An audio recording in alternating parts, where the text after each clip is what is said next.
राधे राधे दोस्तों, एक बार फिर से आपका स्वागत है हमारे चैनल मन की चाहत पर। दोस्तों, अगर हर सुबह आपको ये 4 संकेत मिलते हैं तो आप समझ लें कि आपके घर में ईश्वर का वास हो चुका है। वो क्या है? 4 संकेत आज हम इसी पर बात करेंगे। लेकिन वीडियो में आगे बढ़ने से पहले एक छोटी सी रिक्वेस्ट है। अगर आपने चैनल अभी तक सब्सक्राइब नहीं किया तो सबसे पहले उसे सब्सक्राइब कर ले, ताकि सनातन धर्म से जुड़ी सारी जानकारियां आप तक सबसे पहले पहुंच सके। कमेंट बॉक्स में प्यार भरा राधे राधे लिखकर अपनी हाजिरी जरूर दर्ज कराएं।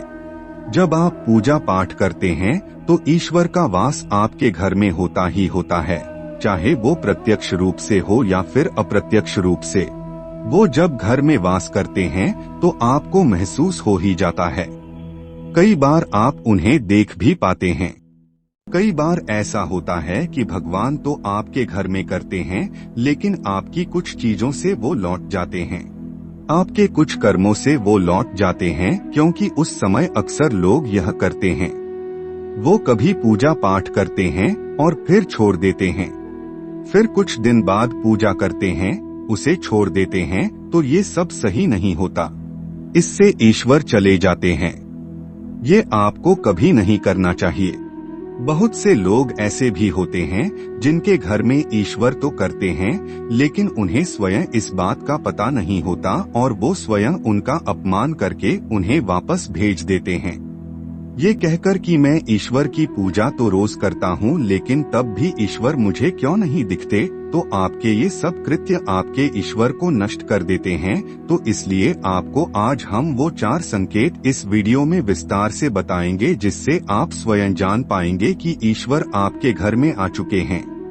तो हम आपको बता दें कि जब ईश्वर आपके घर में प्रवेश करते हैं तो बहुत से बदलाव आते हैं, जिसे आप महसूस कर सकते हैं। उदाहरण के लिए हम आपको बता दें कि मान लीजिए, क्या आप पहले 10,000 रुपए कमाते थे। आपकी सैलरी इतनी थी और उसमें भी आप कर्ज में दबे जाते थे। कुछ बचाना तो दूर की बात है। अब इस समय भी आप 10,000 रुपए कमा रहे हैं, लेकिन फर्क अब ये है कि अब आपके ऊपर कोई कर्जा नहीं है और उस 10,000 में सब खर्च करके अब बचा भी पा रहे हैं। तो इसका साफ मतलब है कि अब आपके घर में बरकत आ गई है। ईश्वर की कृपा आप पर हो गई है, जिससे भोजन के आटे को 3 लोग खाते थे, अब उसी में इतनी बरकत हो गई है कि उसी भोजन के आटे में 5 लोग खा रहे हैं।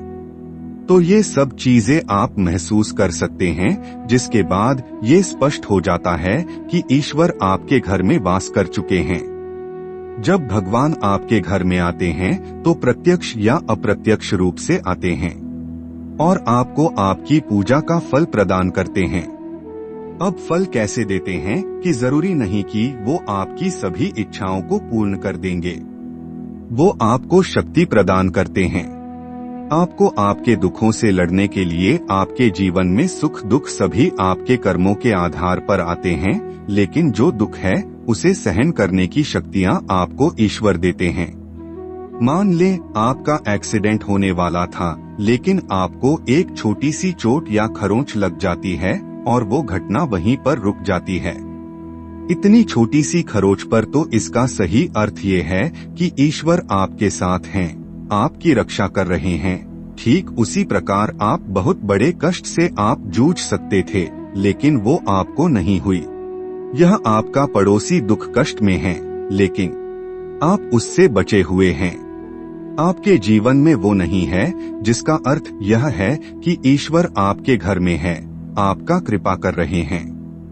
तो इन सब चीजों से आप ये महसूस कर सकते हैं कि ये शराब के घर में है, जिस पर आपको यकीन करना होगा, क्योंकि आपको बार बार संकेत नहीं मिलेगा।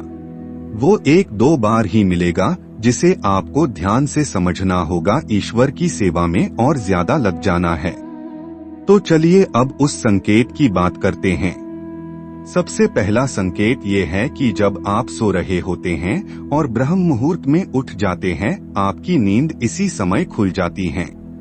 हर रोज साथ ही यदि ब्रह्मा मुहूर्त में ही कोई ऐसा दिखाई देता है जैसे कि मंदिर में आप पूजा कर रहे हैं, मंत्रों का जाप कर रहे हैं, तो ब्रह्मा मुहूर्त में देखे गए ऐसे स्वप्न भी इस बात का संकेत होते हैं कि ईश्वर आपके घर में है। दूसरा संकेत ये है कि यदि आपको ब्रह्म मुहूर्त में ही शंख की आवाज सुनाई देती है, मंत्रों की आवाज सुनाई देती है, घंटियों की आवाज या कोई नाम जैसे कि कोई आपसे राम राम कह रहा है, ऐसी आवाज आपको सुनाई देती है, तो ये दूसरा संकेत होता है जिससे यह पता चलता है कि भगवान आपके घर में आ गए हैं। तीसरा सबसे जरूरी संकेत दिए हैं कि जब भी आप सुबह सुबह नहा धोकर तैयार होते हैं तब आपको एक अलग सी सुगंध आती है। ये एक अजीब सी सुगंध होती है जो आपके घर में किसी को नहीं आती, केवल आपको महसूस होती है। ये ना तो किसी की सुगंध होती है, ना ही अन्य किसी अगरबत्ती या अन्य किसी चीज की, बस आपको ये अजीब सी महक आती है। ये स्मेल आपके मंदिर घर में से आती है। अब वो घर में जिस जगह होगा वही आपको ये महक आती है, और जितना आप अपने घर के मंदिर के पास जाते हैं उतनी आपको महक ज्यादा आती है। ये महक देवी देवताओं की होती है, जिससे ये आपको पता चलता है कि ईश्वर आपके घर में विश्वास कर चुके हैं। अब जो नकारात्मक ऊर्जा होती है, जब इनका घर में आगमन होता है तो आपको घर के भीतर दुर्गंध आने लगती है, लेकिन जब ईश्वर का वास होता है, सकारात्मक ऊर्जा का प्रवेश होता है, तो आपको सुगंध आने लगती है। ये महत्व बहुत ही अच्छी होती है, प्यारी सी होती है, मीठी सी होती है, जो आपका मन पूरी तरह मोह लेती है। चौथा सबसे बड़ा संकेत, जब भी आप पूजा करने जाते हैं तब उसी समय यदि कोई जीव यानी कि कुत्ता, बिल्ली, गाय या फिर अन्य कोई भी व्यक्ति भिक्षु आपके द्वार पर आ जाता है और ये आपके साथ हफ्ते में 3-4 बार लगातार हो रहा है कि आपके समय में ही वो आ रहे हैं, तो इसका मतलब है कि ईश्वर आपके घर में दस्तक दे रहे हैं, उनका आगमन हो रहा है। क्योंकि जो गाय होती है वो भी माता का स्वरूप होती है, कुत्ता भी भैरव बाबा का प्रतीक माना जाता है, या फिर कोई याचक आता है तो वो भी ईश्वर के किसी न किसी रूप में आ रहा है। तो हमें कभी भी उन्हें भगाना नहीं चाहिए, बल्कि उन्हें संतुष्ट करना चाहिए, अर्थात उन्हें भोजन करवाना चाहिए, उन्हें सम्मान देना चाहिए।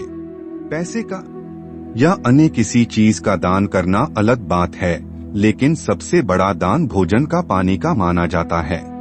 उन्हें भोजन करवाना चाहिए, पानी देना सबसे बड़ी पुण्य की बात होती है। इन जीवों को या फिर याचकों को हमेशा संतुष्ट करना चाहिए, उन्हें भोजन कराना चाहिए। ये ध्यान देना कि जब आप बाहर किसी गाय को जाकर भोजन करवाते हैं, रोटी खिलाते हैं, तो बेशक वो बहुत सारी गाय हो, उन्हें भोजन करवाना अच्छी बात है, आपको उन्हें कराना चाहिए। लेकिन यदि कोई एक गाय भी आपके द्वार पर आती है और उसे आप अपने घर से भोजन खिलाकर भेजे, तो ये सभी गायों के खिलाने के बदले उस एक गाय को खिलाना सबसे बड़ा पुण्य होता है, क्योंकि आपने उस एक गाय को तृप्त कर दिया।